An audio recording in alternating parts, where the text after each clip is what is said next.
ఇవాళ శివాష్టోత్తర శతనామ స్తోత్రాన్ని ఈ త్రయోదశి తిథి మహా ప్రదోషకాలమునందు ప్రారంభానికి ముందు మీతో ఒక 2 విషయాలు నేను ప్రస్తావన చేయాలనుకుంటున్నాను.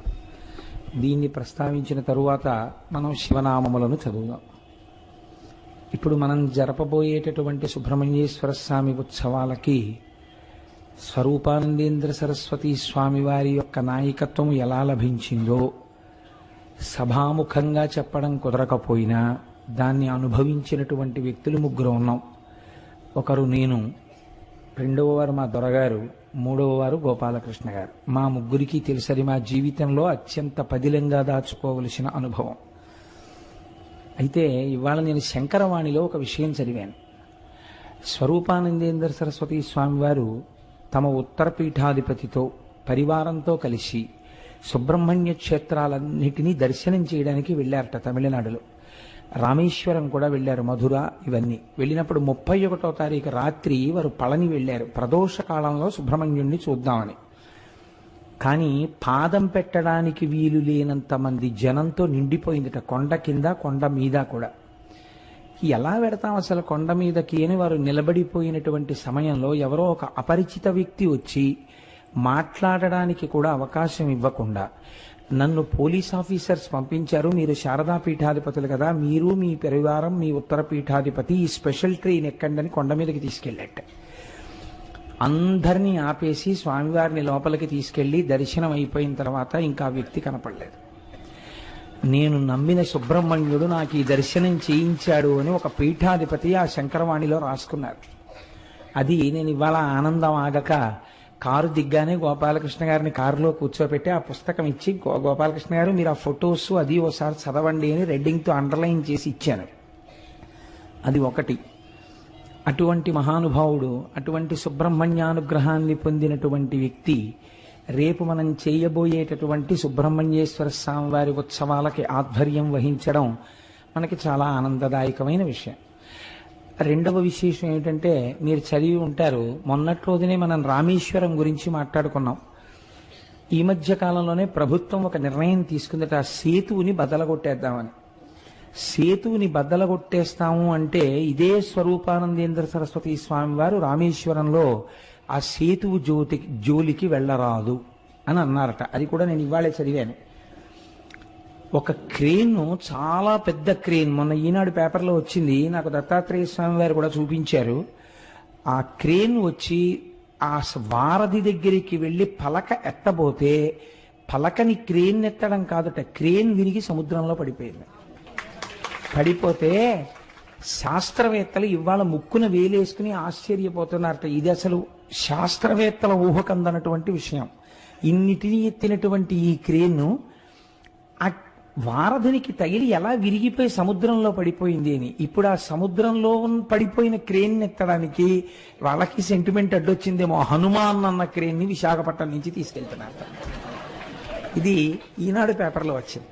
సనాతన ధర్మం ఎంత గొప్పదో, సనాతన ధర్మమునందు నమ్ముకున్న స్వామి ఎంత గొప్పవాడో, ఒక్క పూనిక మనిషిని ఎంత దూరం తీసుకెళ్లగలదో ఆవిష్కరించేటటువంటి ఈ 2 సంఘటనలు నేను ఎంత తాపత్రయంగా ఉందంటే నాకు సంతోషం.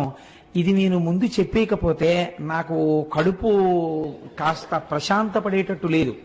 అందుకని ముందు మీతో ఈ శుభవార్తలు పంచేసుకుంటే ఏదో ఒక మంచి మాట కుటుంబ సభ్యులందరితో పంచుకున్నటువంటి వాడు ఎంత సంతోషిస్తాడో అలా మీతో పంచుకోవడం నా ఉద్దేశ్యం తప్ప ఎవరినో ఒకరిని భుజాల మీదకి ఎత్తుకోవాలని కానీ, లేకపోతే ఒక్కరిని పొగడాలని కానీ అలాంటి సంకుచితమైన ధోరణితో చెప్పినటువంటి విషయం కాదు. నా దృష్టి ఎప్పుడూ సనాతన ధర్మము యొక్క గొప్పతనాన్ని ఆవిష్కరించడం మీద ఉంటుంది. ఆ కోణంలో దయచేసి మీరు అర్థం చేసుకోండి. అలా ఈ శుభవార్త మీతో పంచుకుని సంతోషించాలని మీకు ఈ 2 వార్తలు విజ్ఞాపన చేశాను. ఇప్పుడు మనం శివాష్టోత్తరం చదువుకుందాం. హరి ఓం. ధవళ వపుషమిందోర్మండలే సన్నివిష్టం భుజగవలయహారం భస్మదిగ్ధాంగమీశం మృగయ పరశుపాణిం చారు చంద్రార్ధమౌళిం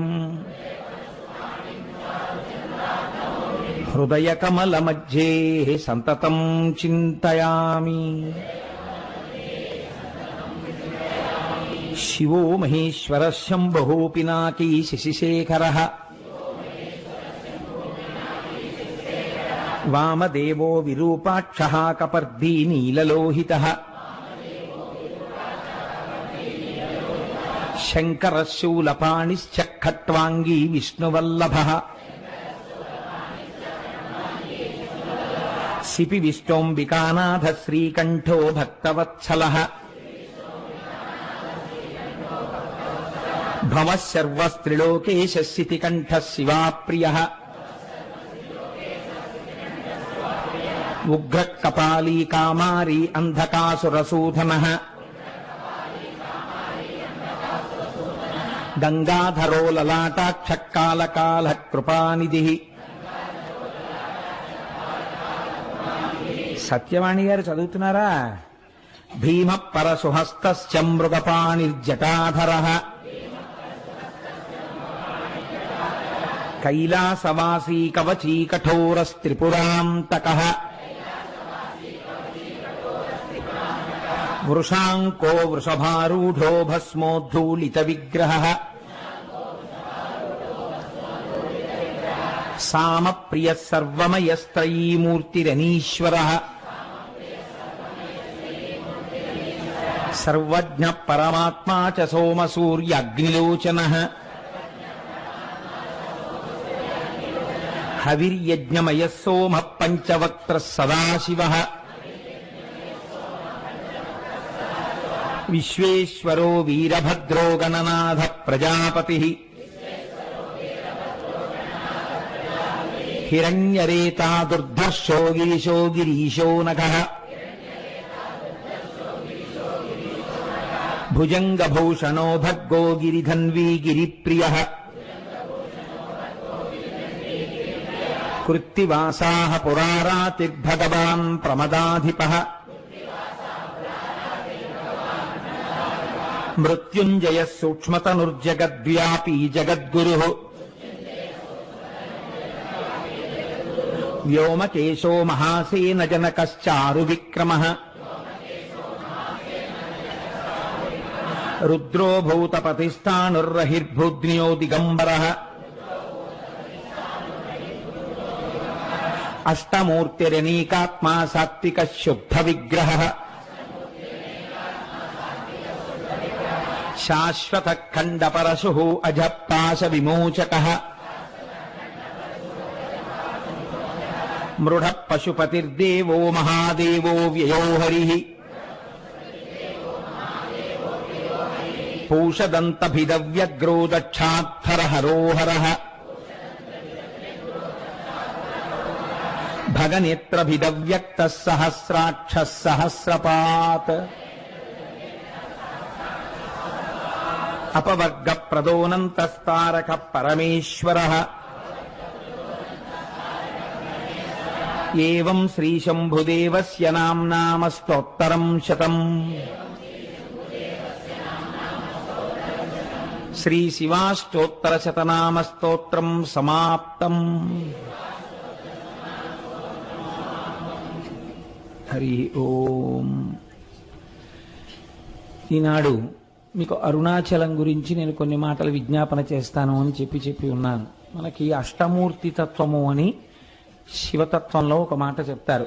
భోరంభాంశనలో నిలోంబర మహార్నాథో హిమాంసు పుమాన్ ఇత్యాభాతి చరాచరాత్మకమిదం యస్యైవ మూర్త్యస్తకం నాణ్యత్కించన విద్యతే విమృశతాం యస్మాత్ పరస్మాత్ విభో తస్మై శ్రీ గురుమూర్తయే నమగిదం శ్రీ దక్షిణామూర్తయే అని శంకర భగవత్పాదులు దక్షిణామూర్తి స్తోత్రంలో అంతటా ఉన్నటువంటి పరమేశ్వర చైతన్యాన్ని గుర్తించలేనప్పుడు సాకారోపాసన శివుని దేనియందు చూడవచ్చు అన్న దాని గురించి చెప్పారు. అందులోనే ఈ అష్టమూర్తి తత్వాన్ని చెప్తారు. కంచిలో పృథివీలింగం, జంబుకేశ్వరంలో జలలింగం, అరుణాచలంలో అగ్నిలింగం, చిదంబరంలో ఆకాశలింగం, శ్రీకాళహస్తిలో వాయులింగం, కోణార్కలో సూర్యలింగం, సీతాకుండంలో చంద్రలింగం, కాఠ్మండూలో యజమానలింగం. ఈ 8 అష్టమూర్తులు. ఈ 8 కూడా ఈశ్వరుడే.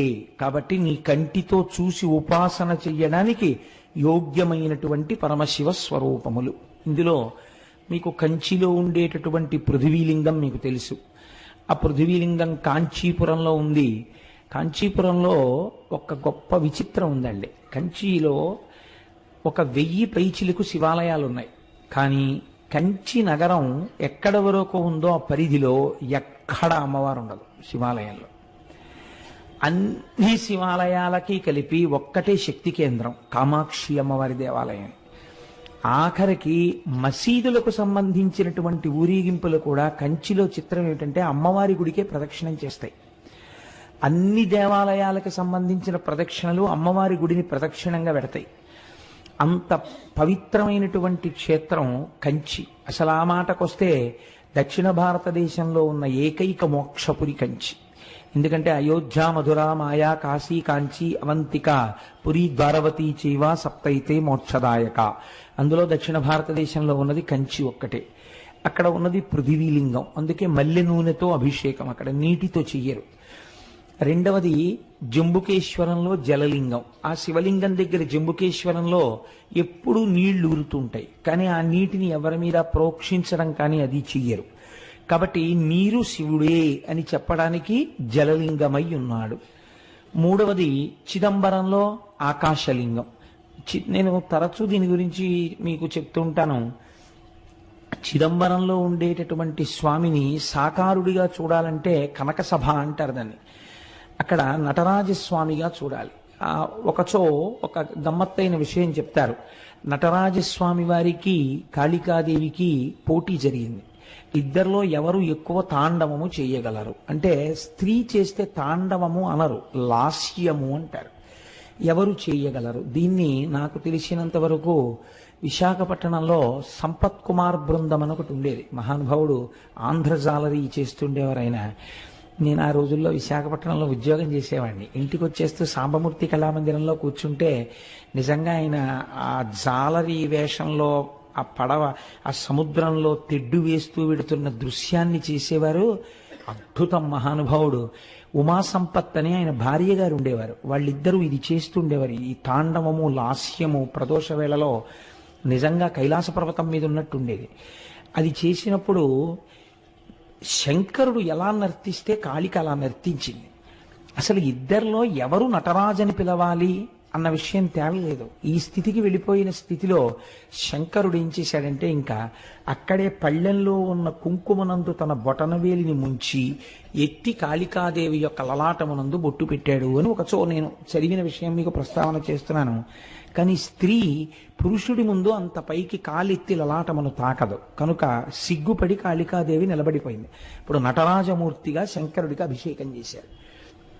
నటరాజమూర్తి అంటే దాని స్థితి వేరు. అసలు సృష్టి స్థితి ప్రళయకర్తగా శివుడు ఉంటే దాన్ని నటరాజస్వామి అంటారు. ప్రతి కదలిక ఆయనదై ఉంటుంది. అటువంటి నటరాజస్వామిగా కనకసభలో ఉంటాడు. అదే స్వామి ఆకాశలింగంగా అంతరాలయంలో ఉంటాడు. ఆకాశలింగం అంటే మీరు చిదంబరం వెడితే మీ దగ్గర మారేడు దళాలతో ఉన్నటువంటి మాలలు తీసుకుంటారు, తీసుకెళ్లి ఓ గోడ మీద వేస్తారు.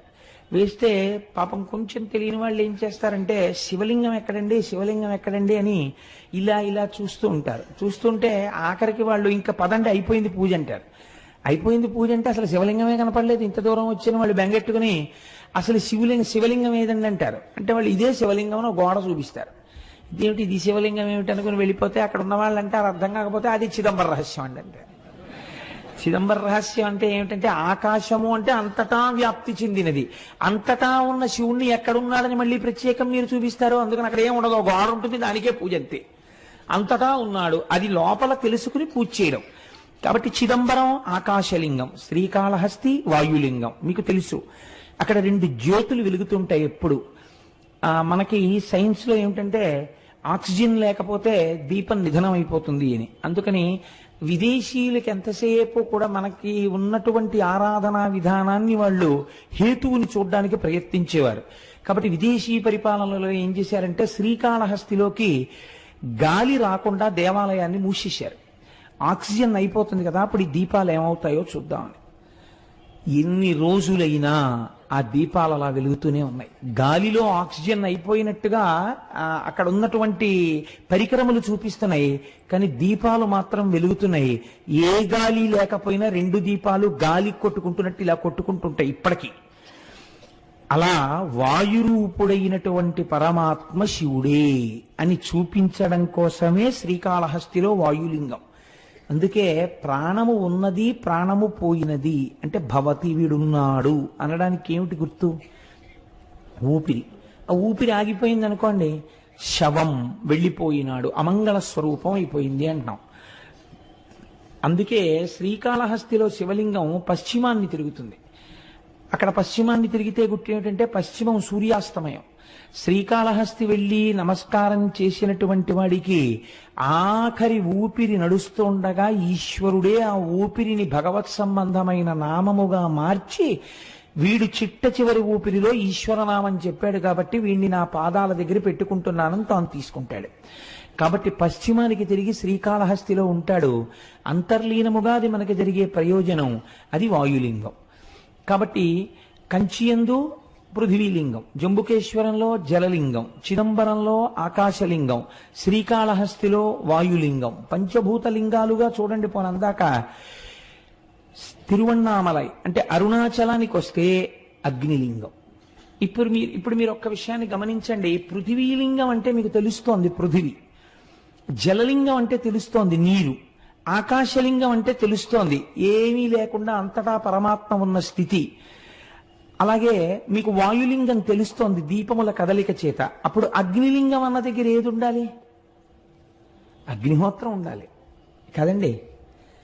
మీరు అరుణాచలంలో శివలింగం దగ్గరికి వెళ్ళి దర్శనం చేసుకున్నారనుకోండి, ఏ ప్రశ్న వెయ్యాలి గురువుని శిష్యులు? అయా, కంచి వెడితే పృథ్వీలింగం ఉందండి, మిగిలిన చోట్ల భూతములు తెలుస్తున్నాయి, మరి ఇక్కడ కూడా అగ్నిహోత్రం ఉండాలి కదండి, ఇక్కడ అగ్నిహోత్రం లేదు కదా, మరి ఇది అగ్నిలింగం అని ఎలా పిలుస్తారు అని అడగాలి కదా. ఇక్కడ రాశీభూతమైన జ్ఞానాగ్ని, అది జ్ఞానాగ్నియే. అందుకే స్కాంద పురాణం అంది జీవి యొక్క ప్రయాణాన్ని, మనుష్య ప్రయాణం అనకండి, జీవుడు లోపల ఉన్న జీవుడు ఎన్ని దేశముల నుండి నే వచ్చినానో నిన్న విన్నారు కదా. ఇదేంటి, ఎందరో రోతల్లులెందరో తండ్రులెందరో తన వారులెందరో సుతులు, ఎంతమంది అయ్యారో ఇప్పటికీ. కాబట్టి ఈ జీవయాత్ర వెళ్ళిపోతూనే ఉంది. ఏ దేశమున నుండి ఈ చటకు వచ్చి తినో, ఏ అమెరికాలో పుట్టామో భోగదేశాల్లో, అదృష్టం కొద్దీ ఇప్పుడు కర్మభూమిలోకి వచ్చాం, పుణ్యభూమిలోకి.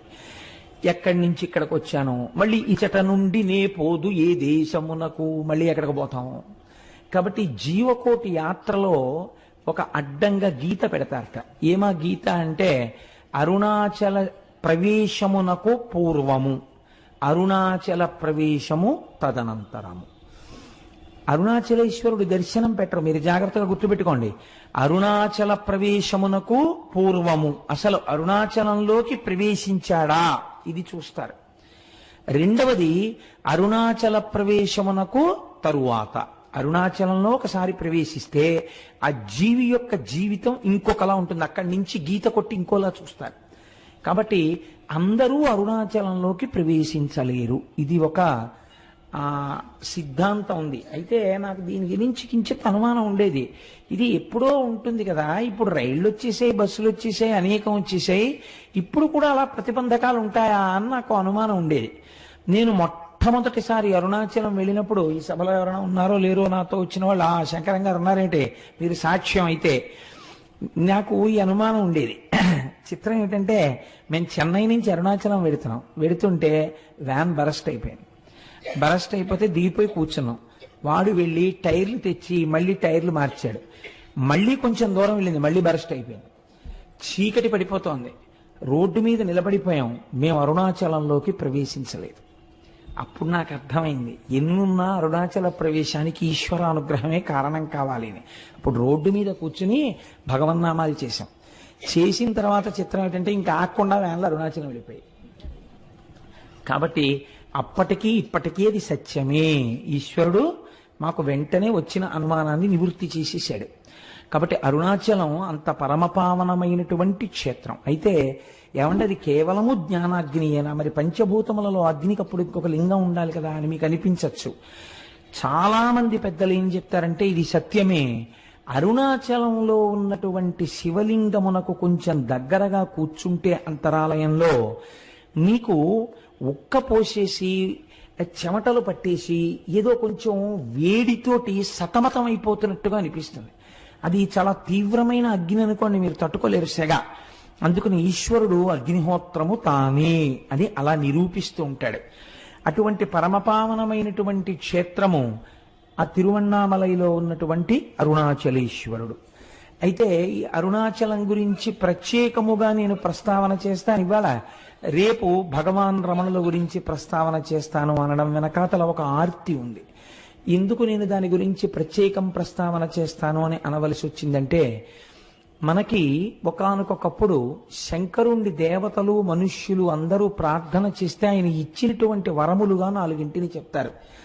దర్శనాత్ అభ్రసదసి, చిదంబరమునందు జ్ఞానముతో దర్శించుట, అంతటా ఈశ్వరుడు ఆకాశరూపుడయ్యున్నాడు అని దర్శనం. అదంత జ్ఞానంతో దర్శనం చేయడం అందరికీ కుదురుతుంది, కుదరకపోతుంది. కాబట్టి ఈశ్వర ఇంకొక మాట చెప్పన్నారు, దర్శనాద్ధభ్ర సరసి, చేత కాకపోతే జననాత్ కమలాలయే. కమలాలయే అంటే తిరువారూరు.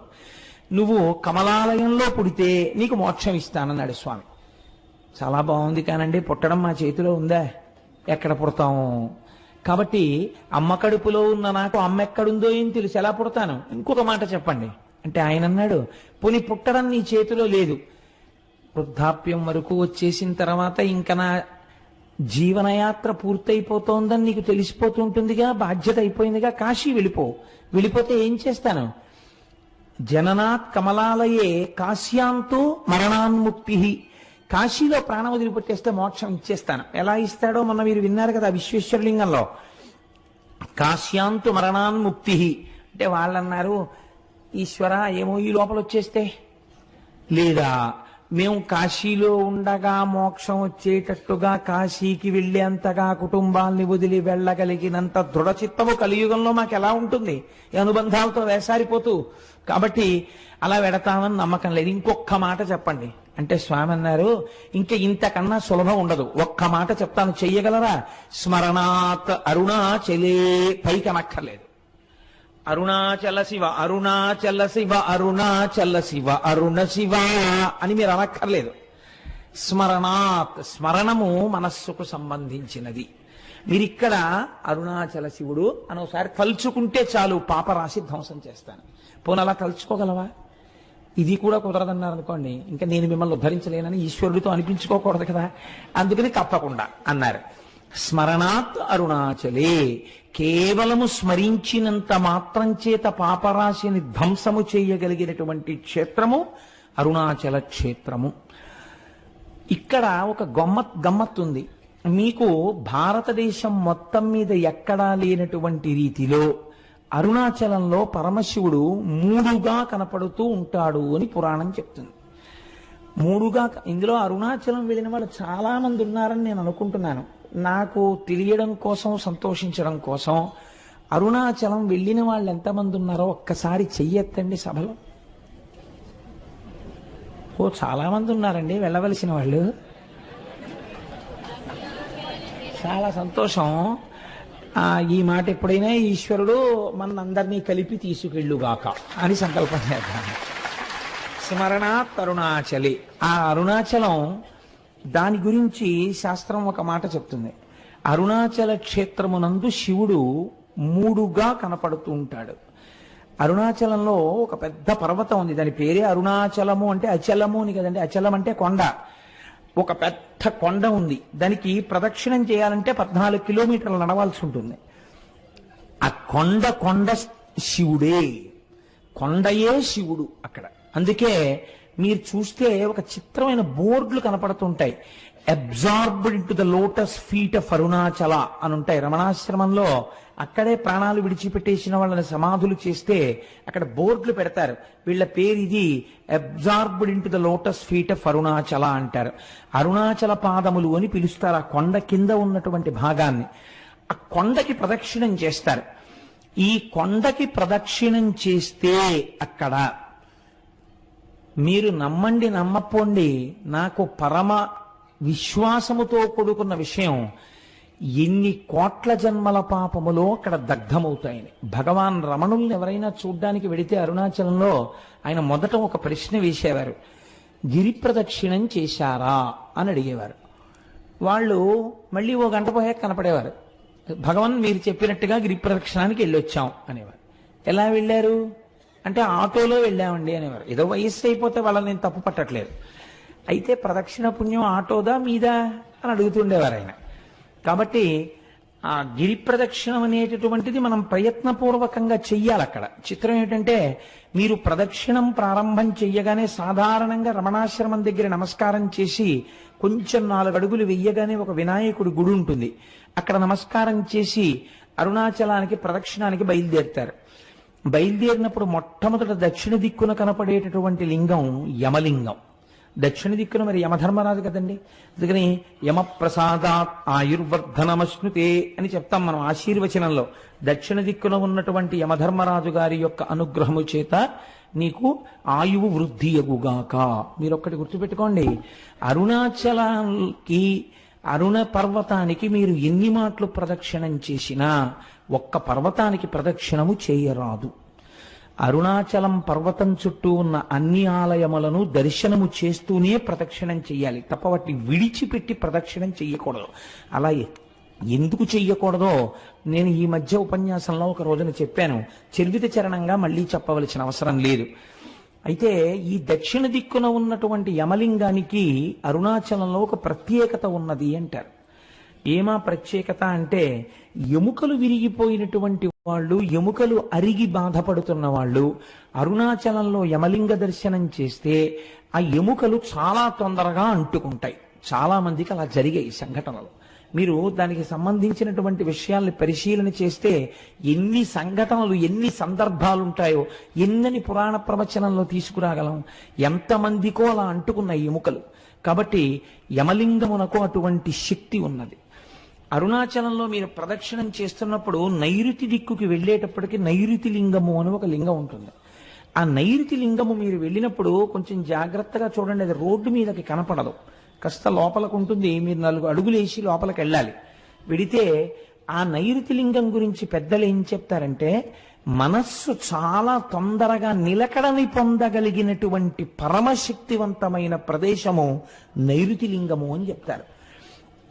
నైరుతి లింగం దగ్గర కూర్చుని కాసేపు ధ్యానం చేసుకోవడమో, నైరుతి లింగం దగ్గర కూర్చుని ఒక శ్లోకమో, ఒక పద్యమో, ఒక శివ సందర్భమో చెప్పుకోవాలి. నేను ఎప్పుడు అరుణాచలం వెళ్ళినా నాతో పాటు ఎవరో భక్తులు ఏదో పాపం వీడితో విడితే ఏదో చెప్తాడని ఆశ, నాకేం తెలుసు కనుక వస్తూ ఉంటారు.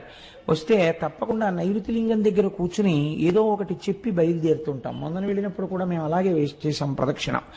కాబట్టి ఆ నైరుతి లింగం దగ్గరే కావ్యకంఠ గణపతి ముని తపస్సు చేశారు. తపస్సు చేసినప్పుడు ఒక ఆశ్చర్యకరమైన సంఘటన జరిగింది. వారు తపస్సుకు కూర్చునే ముందు వారు ఒక నిర్ణయం తీసుకుని నైరుతి లింగానికి చెప్పారు, ఈశ్వర, నా తపస్సు సిద్ధించే వరకు నేను ఈ ప్రదేశమును విడిచిపెట్టి వెళ్ళను అని. ఒక చిన్న గదిలా ఉంటుంది ఆ లింగానికి ముందు. అందులో ఒక గుడ్డల మూట ఒకటి ఉండేది. ఆయన ఆ గదిలో కూర్చుని రాత్రి 11:30-12 వరకు తపస్సు చేసేవారు. చేసి ఒక్క గ్లాసుడు పాలు అక్కడ ఎవరైనా పెడితే ఆ పాలు తాగి పడుకునేవారు అక్కడే. మళ్ళీ తెల్లవారకట్ట లేచి ఆ బాహ్యాంతర శౌచములు సిద్ధింప చేసుకుని మళ్ళీ తపస్సు కూర్చునేవారు. కావ్యకంఠులు అలా తపస్సు చేస్తుండగా ఒక ఆశ్చర్యకరమైన సంఘటన జరిగింది. అరుణాచలేశ్వరుడు యొక్క రథం అరుణగిరికి ప్రదక్షిణంగా వెడుతోంది, దేవాలయానికి ప్రదక్షిణంగా వెడుతోంది. వెడుతున్నప్పుడు ఒక అన్న సంతర్పణ చేసేటటువంటి ఒక సత్రవుకి, ఒక వేద పాఠశాలకి మధ్యలో పరమ నురుపైన నేల మీద ఆ రథం ఆగిపోయింది. అలా 9 రోజులు వెళ్ళాలి ఆ రథం. అది 6వ రోజున ఆగిపోయింది. ఆగిపోతే రాత్రి 12 గంటల వరకు తోశారు. తిరువణ్ణామలైలో ఉన్న జనాభా అందరూ పట్టుకులాగారు రథాన్ని. అంగుళం కూడా రథం కదలలేదు. ఏం చెయ్యాలో అర్థం కాలేదు. లాగి అర్చకులు కూడా విసిగిపోయి ఎన్ని క్షమార్పణలు చెప్పాలో అన్ని చెప్పారు. కదల్లా రథం. రథం మీద మూర్తులను అలాగే వదిలిపెట్టేసి ఒక 10 మందిని కాపలా పెట్టి రేపటి రోజు ఉదయం వచ్చి మళ్ళీ రథం లాగుతాం స్వామి మమ్మల్ని మన్నించు అని చెప్పి ఎవరిళ్ళక వాళ్ళు వెళ్ళిపోయారు అర్చకులు కూడా. ఇది యథార్థముగా కావ్యకంఠ గణపతి ముని అంటే ఈ మధ్య వారి జీవితంలో జరిగిన సంఘటన. రాత్రి 12 గంటలకి కావ్యకంఠ గణపతి ముని పడుకున్నారు. పడుకుంటే అరుణాచలేశ్వరుడికి అర్చకత్వం చేసే ప్రధాన అర్చకుడు ఆయనకి స్వప్నంలో దర్శనమిచ్చాడు. ఇచ్చి ఈశ్వరాజ్ఞ చేత రథం ఆగిపోయింది, ఈశ్వరుడు ఏం కోరుకుంటున్నాడంటే మీ యొక్క తపస్సుని లోకమునకు తెలియచెయ్యాలనుకుంటున్నాడు, మీ వాక్కు యొక్క ప్రామాణ్యము తెలియచెయ్యాలనుకుంటున్నాడు. అది అసలు రహస్యం. కనుక మీరు వచ్చి చెయ్యేస్తే తప్ప అరుణాచలేశ్వరుడి రథము నడవదు. కాబట్టి ఉత్తర క్షణం మీరు గుడి విడిచిపెట్టి రండి అని వినపడింది. వినపడితే ఆయన గభాలన లేచి ఇది స్వప్నంలా అనిపించట్లేదు, యథార్థంగా జరిగినట్టుందని చూస్తే చిమ్మ చీకటి. ఏం చెయ్యాలి అని ఆలోచించి ఇది నిజమేనా అని ఆయన ఆలోచిస్తున్నారు. 2 చెవులలోకి మాటలు వినపడ్డాయి, ఇది యథార్థము, నువ్వు వెంటనే బయలుదేరి రథం దగ్గరికి వెళ్ళు అని. ఆయన వెంటనే గుడి తలుపులు వెయ్యడం కూడా మరిచిపోయి, రాత్రిళ్ళు తలుపులు వేస్తారు కానీ మీకు శివలింగ దర్శనం అవుతూ ఉంటుంది అరుణాచలంలో, తలుపులు దగ్గరకు వేసి ఆయన గబగబా ఆ తేరు ఆగిపోయిన ప్రదేశానికి వెళ్ళారు. వెడితే రథం అక్కడ నిలబడిపోయింది, చుట్టూ 10 మంది ఉన్నారు. వెంటనే ఈయన స్వామికి సాష్టాంగ నమస్కారం చేసి, ఈశ్వరా మీరు నన్ను అనుగ్రహించారు, కానీ ఇప్పుడు 10 మంది కాపలాదారులు మాత్రమే ఉన్నారు, ఇప్పుడు ఒకవేళ రథం కదిలినా ఆలయం లోపలికి వెళ్ళడం కష్టం, రేపు తెల్లవారుజామున నేను వచ్చి రథాన్ని మీద చెయ్యి వేస్తాను, కదిపేది మీరే, నా శక్తి కాదు, నన్ను అనుగ్రహిస్తారు అని చెప్పి మళ్ళీ వెళ్ళిపోయారు గుడికి. పడుకున్నారు. రోజు తెల్లవారకట్ట 4ంటికి తెలివచ్చేది. ఆయనకు ఆ రోజున మరునాడు ఉదయం 9 గంటలకి తెలివచ్చింది. అప్పటికి తెల్లవారకట్ట వచ్చేసి అక్కడ ఉన్న వాళ్ళందరూ ఈ రథాన్ని లాగేటటువంటి ప్రయత్నం చేస్తున్నారు, కదలటం లేదు. 12 అయ్యేటప్పటికి ఎట్టి పరిస్థితులలోనూ గుడి లోపలికి వెళ్ళిపోవాలి, వెళ్ళిపోయి మహానైవేద్యమై మళ్ళీ మరునాటి పరిక్రమణం మొదలైపోవాలి. అలా వెళ్ళకపోతే భారీ ఎత్తున ప్రాయశ్చిత్తాలు చెయ్యాలి. ఆలయంలో ఉన్నటువంటి అధికారుల నుంచి అర్చకుల వరకు గడగడ వణికిపోతున్నారు. ఇలా వణికిపోతున్న సమయంలో గబగబా సంధ్యావందనాదులు పూర్తి చేసుకుని కావ్యకంఠ గణపతి ముని తనకున్న బట్టల మూట ఒకటి పట్టుకుని వెళ్ళి వేద పాఠశాలలో దాన్ని అప్పజెప్పి ఆ రథం దగ్గరికి వెళ్ళి, అయ్యా నాకు చోటివ్వండి, ఈశ్వరుడు పిలిస్తే వచ్చాను అనేటప్పటికి అందరూ ఆయనకి చోటు ఇచ్చారు. ఆయన 2 మోకుల మధ్యలోకి వెళ్ళి సాష్టాంగ నమస్కారం చేసి, అరుణాచలేశ్వర నువ్వు పిలిస్తే నేను వచ్చాను, నువ్వు చెప్పిన మాట నిలబెట్టు అని కుడి చెయ్యి వేసి, ఇలా ఉంటారు కావ్యకంఠ గణపతి ముని, కుడి చెయ్యి వేసి ఇలా అన్నారు. అంతే, చాలా మంది కలిపి తేలిక వాహనాన్ని లాగేస్తే ఒక్కసారి ఎలా దూకుతుందో, అలవాట్లేనివాడు ఫస్ట్ గేర్ వేసేసి యాక్సిలేటర్ వదిలేస్తే బండి ఎలా దూకుతుందో అలా ఒక దూకింది అరుణాచలం రథం. దూకి గుళ్ళోకి వెళ్ళిపోయింది. వెంటనే ఎవరు రాయి బక్కబాపడు, ఎవరింతటి మహాత్ముడు, ఈయన్ని ఎలాగైనా పట్టుకోవాలనుకుని చూశారు. చిత్రం ఏమిటంటే మహాత్ములైనటువంటి వారు గుర్తింపుల కోసం వెంపర్లాడరు. వాళ్ళు చూసేటప్పటికే సందులు గొంతుల్లో పడైన వెళ్ళిపోయారు, ఎవ్వరికీ కనపడలేదు. అరుణాచలేశ్వరుడు కావ్యకంఠ గణపతి ముని యొక్క తపస్సుకి తొందరగా పలికినటువంటి ప్రదేశం నైరుతిలింగ స్థానం. కాబట్టి ఆ నైరుతిలింగం దగ్గరికి వెళ్ళినప్పుడు మనం ప్రత్యేకించి అరుణాచలేశ్వర నీ అనుగ్రహాన్ని మా యందు ప్రసరించు అని మనం చక్కగా అక్కడ నమస్కారం చేసుకోవాలి. అరుణగిరికి తప్పకుండా ప్రదక్షిణం చెయ్యండి అని అనడం వెనకాతల ఒక కారణం ఉంది. మీరు వెళ్ళేటప్పుడు అన్ని దిక్కుల యందు మీకు ఆలయాలు కనపడతాయి. చంద్రలింగం, సూర్యలింగం, ఉత్తరాన కుబేరలింగం, ఈశాన్యంలో లింగం, ఆగ్నేయంలో లింగం, అన్ని శివాలయాలు ఉంటాయి. ఉత్తరలింగాన్ని కుబేరలింగం అని పిలుస్తారు. ఉత్తరలింగం దగ్గరికి వెళ్ళి మీరు ప్రార్థన చేశారనుకోండి, ఐశ్వర్య సంపత్తి కలుగుతుంది. మీరు చూడండి, సాధారణంగా మనకి ఆశీర్వచనం చేస్తారు. మీరు ఏదైనా ఒక పెద్ద పూజ కానీ, ఇష్టి కానీ, వ్రతం కానీ పూర్తి చేశారనుకోండి, ఆశీర్వచనం చేసేటప్పుడు ఒక మాట చెప్తారు. ఏదో నైరుతి దిగ్భాగే వరుణో దేవత వరుణ ప్రసాదాత్ పుత్రపౌత్రాభివర్ధనమశ్నుతే ఆ నైరుతి దిక్కున ఉన్నటువంటి ఏదో పశ్చిమ దిగ్భాగే, పశ్చిమ దిక్కున ఉన్నవాడు వరుణుడు, ఆ వరుణుని యొక్క అనుగ్రహము చేత ఈయనకి పుత్రపౌత్రాభివృద్ధి కలుగుగాక అని. అలాగే మనకి మహన్యాసం చేసేటప్పుడు మనం ఇలా వెనక్కి తిరిగో నమస్కారం, ఇలా ఓ నమస్కారం, ఇలా ఓ నమస్కారం, ఇలా ఓ నమస్కారం అర్చక స్వామి చేస్తుంటారు. ఆయన్ని చూస్తూ ఆయన ఎడి తిరుగుతున్నాడు, అలా మనం ఇలా ఇలా ఇలా తిరుగుతూ ఉంటాం తప్ప మంత్రంతో సమన్వయం మనకి జరగదు లోపల. ఎందుకంటే మనకి సరిగ్గా అర్థం కాదు, అలా అర్థమయ్యేటట్టు చెప్పేవాళ్ళు లేరు. కాబట్టి ఏమైపోతుందంటే ఉట్టినే పాపం అలా అలా తిరుగుతుంటాడు, ఆయన భక్తి అయింది. కానీ మీకు తెలియకుండానే మీరు అరుణగిరికి ప్రదక్షిణం చేసేటప్పుడు అన్ని దిక్కుల నుండి మీరు ఏం కోరుకుంటున్నారో అవి ఇయ్యగలిగినటువంటి దిక్పాలకులకు శాసకుడై ఉన్నటువంటి పరమశివుని యొక్క దర్శనం మీకు అన్ని దిక్కులా కలుగుతుంది. కలగడం వల్ల ఇహమునందు మీకు సమస్త సమృద్ధి కటాక్షింపబడుతుంది. కాబట్టి అరుణాచల లింగానికి, అరుణాచలేశ్వరుడికి ఆ కొండకి ప్రదక్షిణం చెయ్యడంలో అంత విశేషమైన ప్రాముఖ్యం. కొన్ని చెప్పకపోతే నాకు కడుపుబ్బ తీరదు, అదొక విర్రి నాకు. కాబట్టి చెప్తాను, ఇది కూడా చెప్పాలా అని అనుకోకండి. మనం పశ్చిమ దిక్కుకు వెళ్ళినప్పుడు ఆది అన్నామలై అని ఒక క్షేత్రం ఉంటుంది, ఒక దేవాలయం, శివాలయం ఉంది. ఆ ఆది అన్నామలై క్షేత్రం దేవాలయం దగ్గరికి వెళ్ళేటప్పటికే ఈసారి మేము కనుమ పండుగ నాడు వెళ్ళాం. చక్కగా పెద్ద పెద్ద ముగ్గులేసి గొబ్బిళ్ళు పెట్టి గుమ్మిడి పూలు పెట్టారు. పెడితే మా వాళ్ళు వచ్చిన భక్తుల్లో కొంతమందికి మంచి మంచి పాటలు వచ్చు, గొబ్బిళ్ల పాటలు. ఆ గొబ్బిళ్ల పాటలు పాడుతుంటే మాతో వచ్చిన వాళ్ళందరూ ఆ గొబ్బిళ్ళకి చక్కగా నాట్యం చేస్తూ కన్నెపిల్లలకి మంచి భర్తలు రావాలని ప్రదక్షిణాలు చేయించి పాటలు పాడించి ఎంత ముచ్చట్లాడామో, ఎంత సంతోషం పడ్డామో శివుడి సన్నిధానంలో పండగ చేసుకుంటూ. అసలు కనుమ అంటే మీరు అరుణాచలంలో చూడాలి. పశువుకి పూజ కదండి. పశు రూపంలో నిలబడిన వాడెవరు? నందీశ్వరుడు. మీరు చూసి తీరాలి. మొన్న కనుమ పండుగ నాడు నాతో వచ్చిన వాళ్ళందరూ ఇక్కడే ఉన్నారు. వీళ్ళందరూ అయితే ఎంత పొంగిపోయారంటే, కోటేశ్వరరావు ఎలాగో శివమహాపురాణం జరుగుతోంది కదా, మా అచ్చయ్య శాస్త్రి గారు అయితే ఎంత ముచ్చట పడిపోయారంటే, కోటేశ్వరరావు నేను పెద్ద నందించి ఏం చేస్తాను, కనుమ నాడు మన అందరం ఇక్కడ చేసినట్టే అలంకారం చేద్దామా అండి అని అడిగారు. మీకు చిత్రం తెలుసా? అరిసెల దండల దగ్గర నుంచి, కజ్జికాయల దండల దగ్గర నుంచి, 5 స్టార్ చాక్లెట్ల దగ్గర నుంచి, కాయగూరల దగ్గర నుంచి, ఏమ్మా పాప్కారం దండల దగ్గర నుంచి నందీశ్వరుడికి అలంకారం చేసేస్తారు.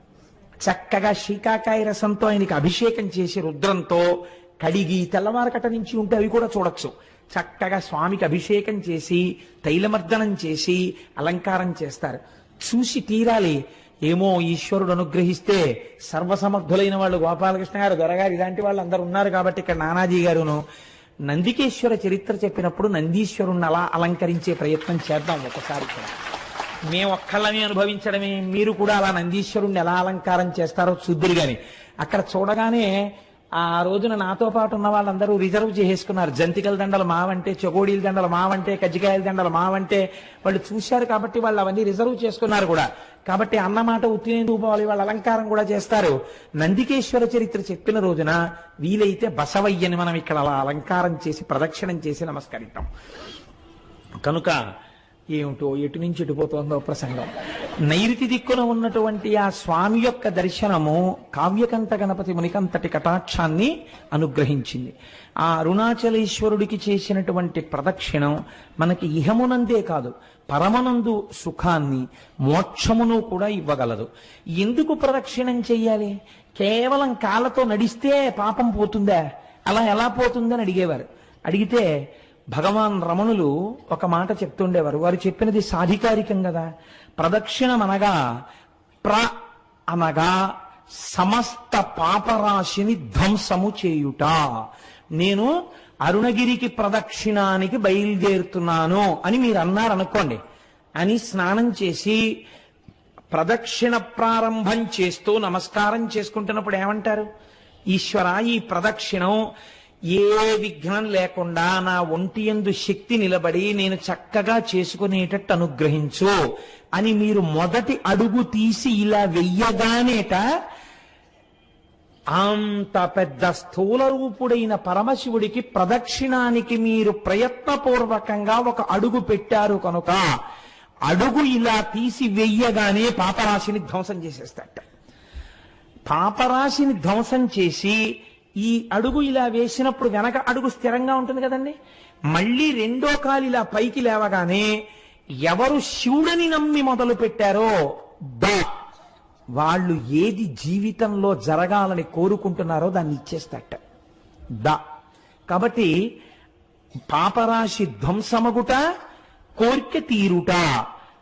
క్షి అంటే మీరు ఈ జన్మలో అనుభవించవలసినటువంటి కష్టములకు సంబంధించినటువంటి పాపములు ధ్వంసం చేయడం అనేటటువంటిది కుదరదు. ఎందుకంటే మీకు ఇక్కడ ఈ జన్మకి అనుభవించవలసినటువంటి పాపం ప్రారబ్ధం అంటారు.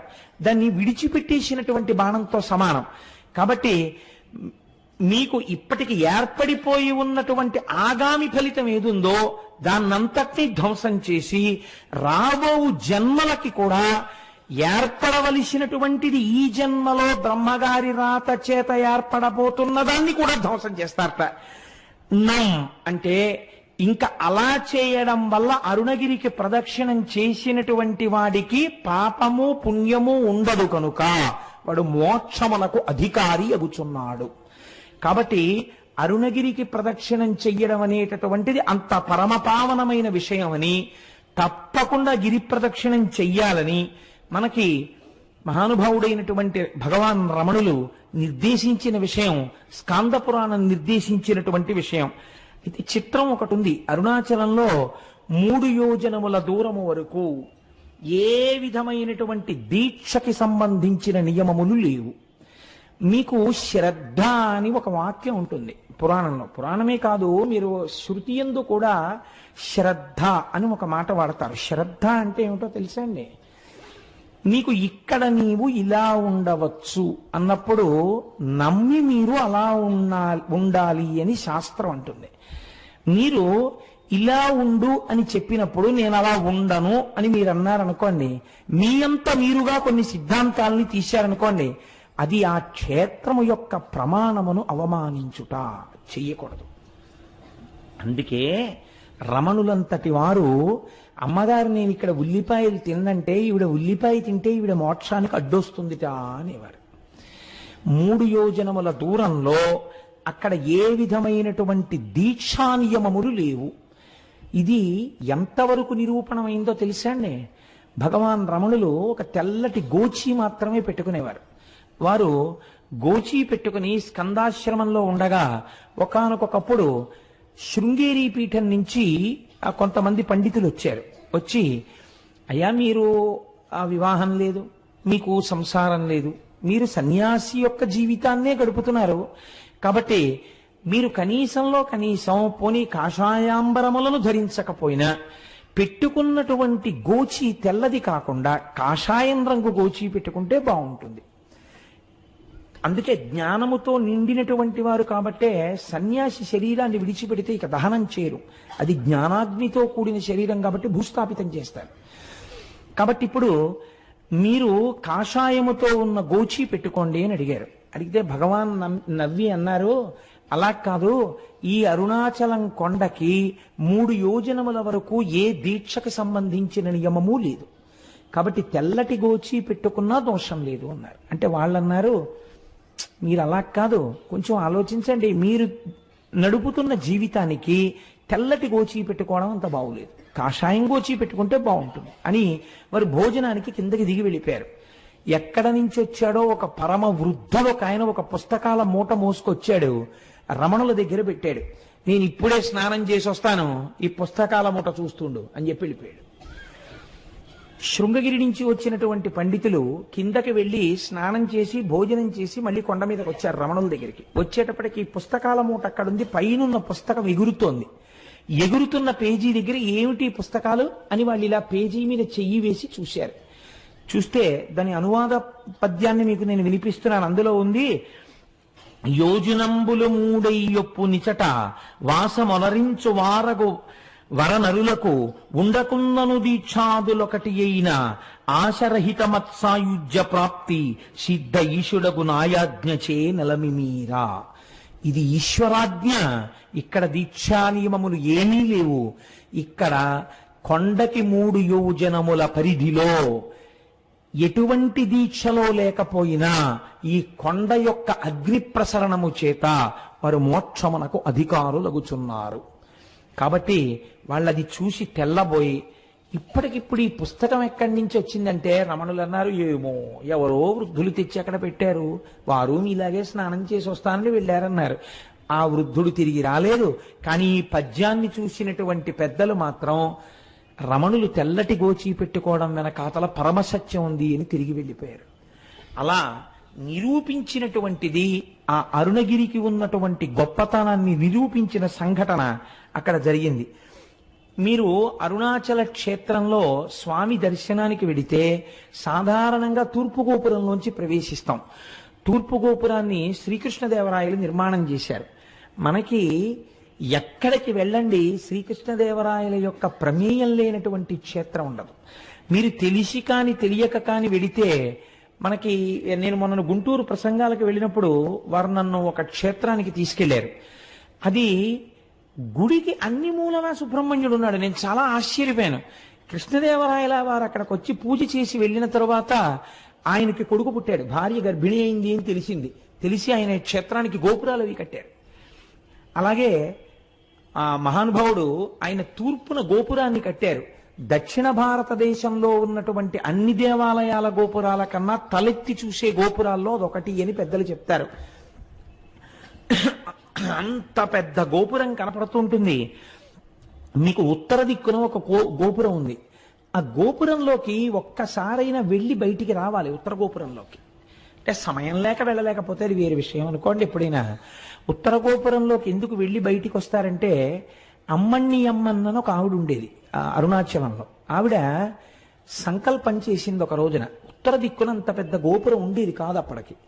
ఆవిడ ఏమనుకుందంటే, ఈశ్వర, నేను ఐశ్వర్యవంతురాలను కాను, నేను ప్రతి ఇంటికి వెళ్ళి చందా అడుగుతాను, వచ్చినటువంటి డబ్బులతో గోపురం కడతానని ఆవిడ ప్రతి ఇంటి ముందుకి వెళ్ళి నిలబడితే ఇంట్లో ఎక్కడో బీరువా తాళం వేసి లోపల ఉన్న చెస్ట్ లో ఎంత డబ్బు ఎన్ని డినామినేషన్స్ లో ఉన్నాయో ఆవిడకి కనపడేది.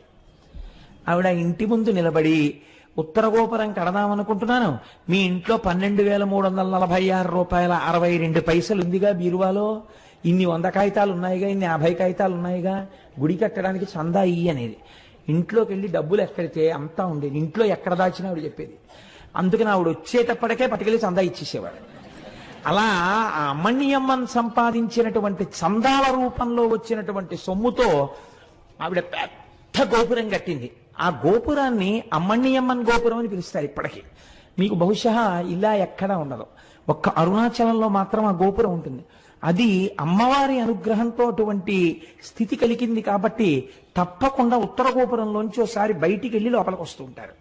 సరే, మీకు ఈ అరుణాచలం దేవాలయంలోకి ప్రవేశించగానే ఒక సుబ్రహ్మణ్యేశ్వర స్వామి వారి యొక్క దేవాలయం కనపడుతుంది. అందులో మనందరం వెళ్ళి దర్శనం చేసుకున్నాం కదండి, వెడుతూనే వెళ్ళాము. ఆ సుబ్రహ్మణ్యేశ్వర స్వామి వారి దేవాలయం ఒక చిత్రమైనటువంటి దేవాలయం. ఎందుచేత అంటే, అరుణగిరినాథుడు అని ఒక మహాభక్తుడు ఒక ఆయన ఉండేవాడు ఆ తిరువణ్ణామలైలో. ఆ అరుణగిరినాథరు ఒకానొకప్పుడు చాలా దోషభూయిష్టమైన జీవితాన్ని గడిపాడు అని ఆయన జీవిత చరిత్ర చెప్తోంది. ఎందుచేత అంటే, తల్లిదండ్రులు చనిపోతూ అక్క చెల్లెలకు అప్పచెప్పారు. కానీ ఆవిడ ఎంత కష్టపడి పెంచినా ఈయన మాత్రం దోషభూయిష్టమైనటువంటి నడువడితో ఉండేవాడు. ఆవిడ ఒకసారి నిలదీస్తే తన చరిత్ర గురించి తనకే అసహ్యం వేసి చచ్చిపోతానని ఆయన వెళ్ళి అరుణాచలంలో ఉన్నటువంటి ఒక సుబ్రహ్మణ్యేశ్వర స్వామి వారి గోపురం ఎక్కి ఆ గోపురం మించి కిందకి దూకాడు. కిందకి దూకితే సుబ్రహ్మణ్యేశ్వర స్వామి వారు తన రెండు చేతులతో పట్టుకున్నారు. సుబ్రహ్మణ్యేశ్వర స్వామి వారి యొక్క స్పర్శ కలగడం చేత ఆయన మహాకవి అయిపోయాడు. అరుణగిరినాథర్ అన్న పేరుతో సుబ్రహ్మణ్యుడి మీద ఎన్నో తమిళానికి సంబంధించినటువంటి పత్రికల్ని రచించాడు. అలా రచిస్తే ఆ దేశపు రాజు ప్రౌఢదేవరాయలు అని ఉండేవారు. ఆయన చాలా సంతోషించి తన ఆస్థానంలో ఒక జైనుడు ప్రధానంగా ఉండేవాడు కవిగా. ఆయన్ని సంబంధం అనబడే ఆయన్ని తీసేసి ఈయన్ని ఆస్థాన కవిగా తీసుకున్నాడు. ఈయన పరమభక్తుడై రోజు సుబ్రహ్మణ్యేశ్వర స్వామి వారి దర్శనం చేసి అర్చన చేస్తుండేవాడు. ఈ రాజు ఒక రోజున కోరిక కోరాడు, నాకు సుబ్రహ్మణ్య దర్శనం చేయిస్తావా అని. ఈయన అన్నారు, అరుణగిరినాథర్, సుబ్రహ్మణ్య దర్శనం చేయిస్తాను, కానీ ఆయన తేజస్సుని చూస్తే నీ కళ్ళు మాడిపోతాయి, చూడలేవు అన్నారు. మాడిపోయినా పర్వాలేదు, ఒక్కసారి నాకు ఆయన్ని చూడాలనుంది అన్నాడు. అయితే రా చూపిస్తానన్నారు. సుబ్రహ్మణ్యుడి దేవాలయంలోకి తీసుకెళ్లి ప్రార్థన చేశారు. ఒక స్తంభంలోంచి సుబ్రహ్మణ్యేశ్వర స్వామి వారి యొక్క మూర్తి దర్శనమైంది. ఇప్పటికీ సుబ్రహ్మణ్యేశ్వర స్వామి ఉత్సవాలన్నీ అక్కడ దీపం పెట్టే ప్రారంభిస్తారు. అమ్మవారికి గాజులు తొడిగే ఉత్సవం కూడా ఆ స్తంభం దగ్గరే చేస్తారు. ఆ స్తంభంలోంచి స్వామి కనపడగానే ప్రౌఢదేవరాయలు చూశాడు, కానీ 2 కళ్ళు మాడిపోయాయి. అప్పుడు మళ్ళీ అరుణగిరినాథర్ ప్రార్థన చేశాడు సుబ్రహ్మణ్యుణ్ణి, రాజుకి కళ్ళిమ్మని. మళ్ళీ ప్రౌఢదేవరాయల వారికి కళ్ళొచ్చాయి. రాయలవారు ఈయన పట్ల ఎంతో ప్రేమ పెంచుకుని జీవితం గడుపుతున్నాడు. ఇది నచ్చలేదు సంబంధంకి. ఈయనకి పరకాయ ప్రవేశం అలవాటు ఉండేది అరుణగిరినాథర్కి. ఈయన ప్రతిరోజు వచ్చి రహస్యంగా ఒక మూల తన శరీరాన్ని వదిలిపెట్టి ఒక చిలుకలోకి ప్రవేశించి దూరంగా వెళ్లి పారిజాత పుష్పాలు తెచ్చి సుబ్రహ్మణ్యేశ్వర స్వామికి ఆరాధన చేసేవారు. సంబంధంకి ఈ విషయం తెలిసింది. శరీరాన్ని విడిచిపెట్టి చిలుకలోకి దూరి వెడుతుంటాడు అని. ఒక రోజున ఈయన చిలుకలోకి వెళ్ళగానే ఈయన శరీరాన్ని కాల్చేశాడు. కాల్చేస్తే ఇంకా ఆయన చిలుక రూపంలో ఉండిపోయాడు. ఇప్పటికీ కిలిగోపురం అని పిలుస్తారు. చిలక రూపంలో ఉంటారు ఆ కిలిగోపురం మీద ఉండి. ఇప్పటికీ ఆయన సుబ్రహ్మణ్యేశ్వర స్వామి వారి మీద పాటలు పాడతారు అని జగత్ప్రసిద్ధి. కాబట్టి అరుణాచలం ఒక గొప్ప సుబ్రహ్మణ్య క్షేత్రం. రమణ మహర్షి కూడా సుబ్రహ్మణ్యేశ్వర స్వామి వారి అవతారమే అని పెద్దలు భావన చేస్తారు. కాబట్టి మనం అటువంటి క్షేత్రాన్ని చూసి కుడివైపుకి వెడితే పాతాళలింగము అని ఒక లింగం ఉంటుంది. అక్కడ మెట్లు దిగి లోపలికి వెడితే, ఇప్పుడు రమణుల యొక్క సమయంలో ఆయన శిష్యురాలు కావిడ 1,00,000 రూపాయలు పెట్టి ఆ ఆలయాన్ని మళ్ళీ పునర్నిర్మాణం చేశారు. అక్కడ ఒక యోగి యొక్క సమాధి ఉన్నది. ఆ సమాధి మీదనే పాతాళలింగం ఉంటుంది. దాని వెనకాతల ఒకప్పుడు జనసంచారం ఉండేది కాదుట. అక్కడ కూర్చుని రమణ మహర్షి తపస్సు చేస్తుంటే ఆయన తొడల కింద తేళ్లు జెర్రిలు చేరి కొరికేస్తే నెత్తురు కారిపోయి అట్టలు కట్టేసింది. అప్పుడే శేషాద్రి స్వామి వారు ఇందులో ఒక బ్రాహ్మణ స్వామి ఉన్నాడు, పైకి తీసుకురమ్మని తీసుకుని వస్తే వాహనశాల వెనకాతల కూర్చుని ఆయన మళ్ళీ తపస్సు చేశారు. తర్వాత ఆ క్షేత్రమునకు సంబంధించిన వృక్షం ఆలయానికి మీరు కొంచెం దక్షిణంగా వెడితే కనపడుతుంది, ఇప్ప చెట్టు. ఆ ఇప్ప చెట్టు కింద కూర్చుని కొన్నాళ్ళు తపస్సు చేశారు. కాబట్టి అటువంటి పరమపావనమైనటువంటి క్షేత్రము, అటువంటి పరమపావనమైన పాతాళ శివలింగం ఉన్నటువంటి గుడి. ఇది దాటగానే మీకు ఒక పెద్ద నంది కనపడుతుంది. అది మొదటి నంది అంటారు.